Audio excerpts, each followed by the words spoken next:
Good morning. Kamala Harris and Tim Walz are up about 4 points. They are leading in a lot of the battleground states, but we are still absolutely gobsmacked that the race is still this close. And shifting to her opponent, like most crazy people, he claims that God is directing him personally to save the United States of America. Play the clip. No, I think you think like, if you believed in God, you believe in God more. And somebody said, like, why?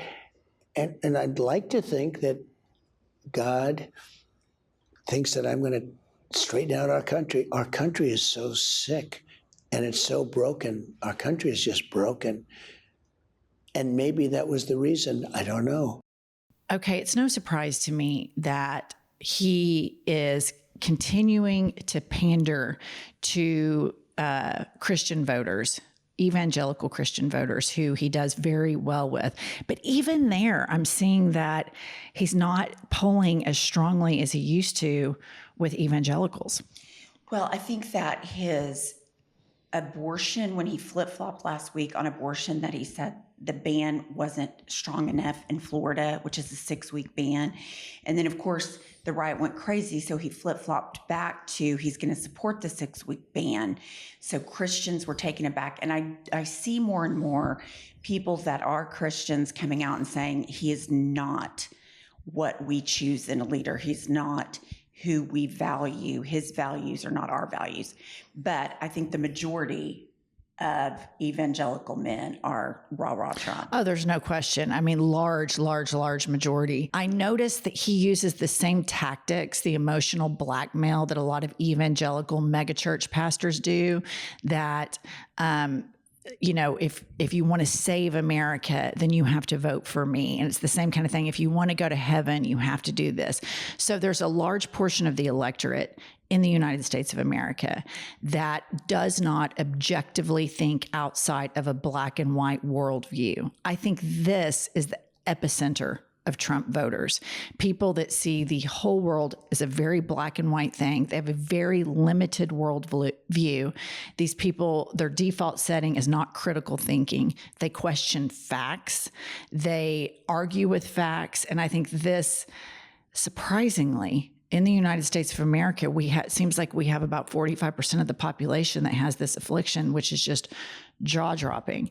But moving along, in this same podcast interview, Trump talks about shooting experts that said that he should have been hit, suggesting that God spared him with the bullet. Let's play the clip. You believe in God.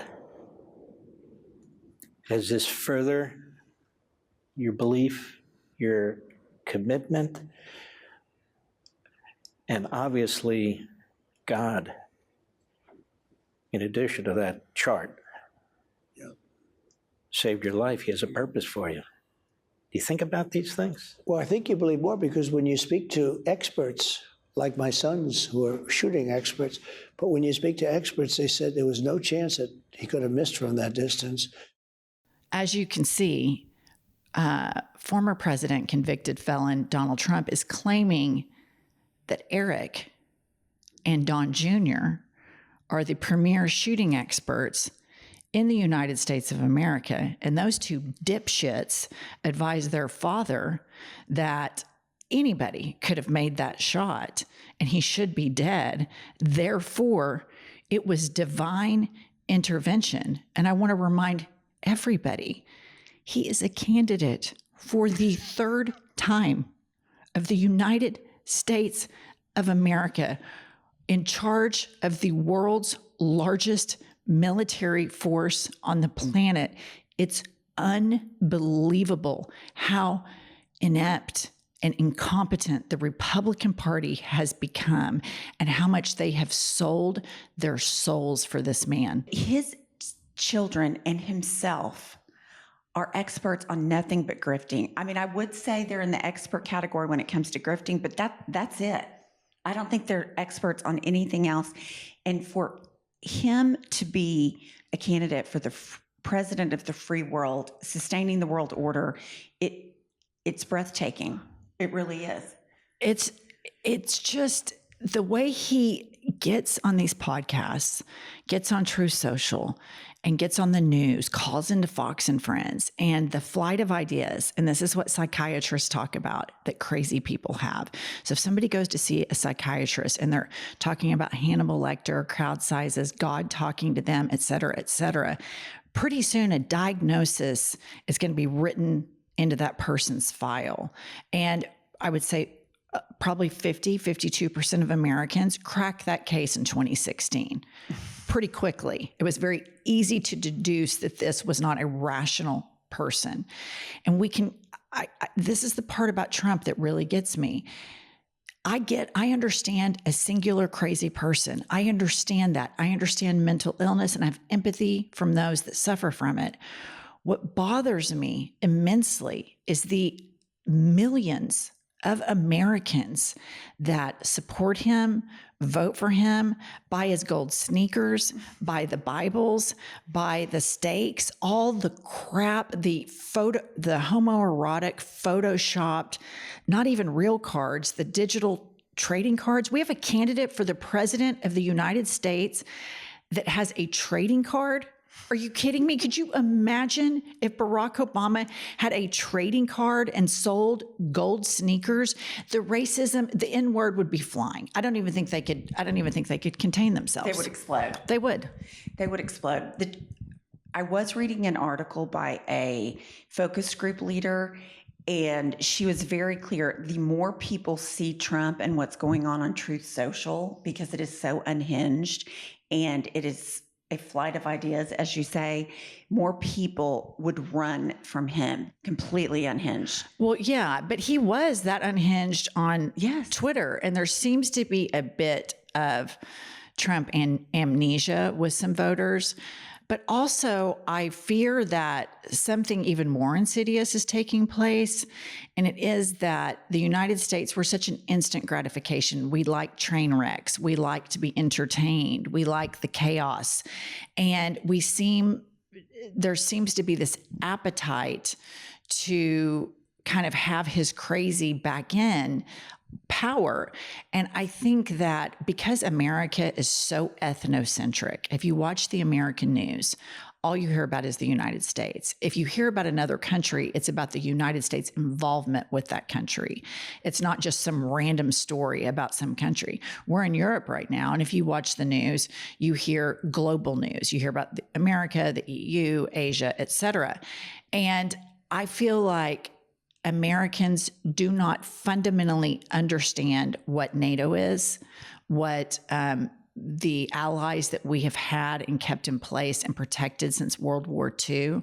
I don't think they understand the grips of fascism that took hold during World War II. I think that a lot of Americans are completely oblivious to the dangers of fascism, of overt nationalism, and they don't recognize that what Trump is doing, specifically when you get into Project 2025, and they're talking about deporting millions and millions of immigrants and replacing a lot of federal workers with Trump loyalists.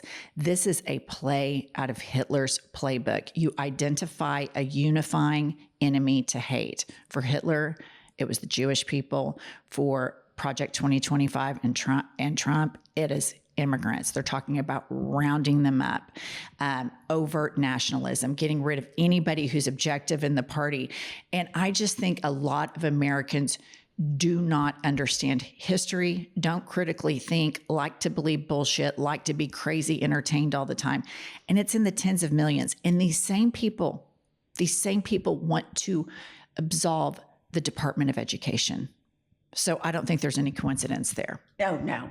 Dumbing down the electorate, absolutely. In other legal news for Trump, I just have to point out that he has again, in his New York State case to avoid sentencing, he has attempted to take the case to federal court to stop the sentencing.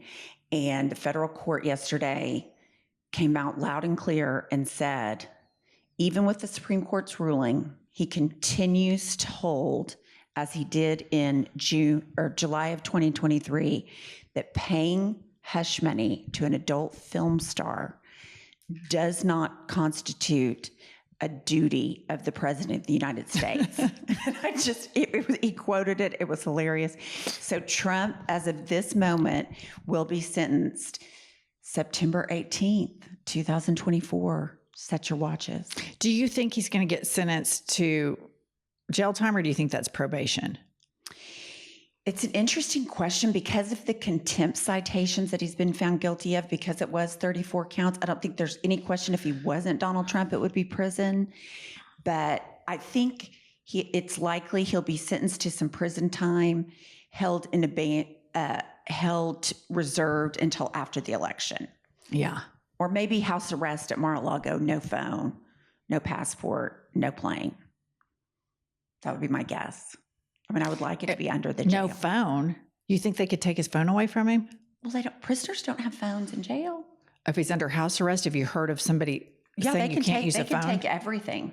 They can take everything from him. I mean, he would go even more insane than what he is. Right. But none of us would know about it, which would probably be the healthiest thing for the country, to have zero Donald Trump updates, zero contact with the world. I think it would be beneficial, because a lot of other candidates have tried to be Trump, like J.D. Vance, and it's so cringe. And I'm not saying Donald Trump isn't cringe. He is total cringe. But the ones like DeSantis that come out and try to be Trump Jr., it doesn't resonate with their base. None of them resonate with me. We just think it's an incredibly dangerous psychological case study.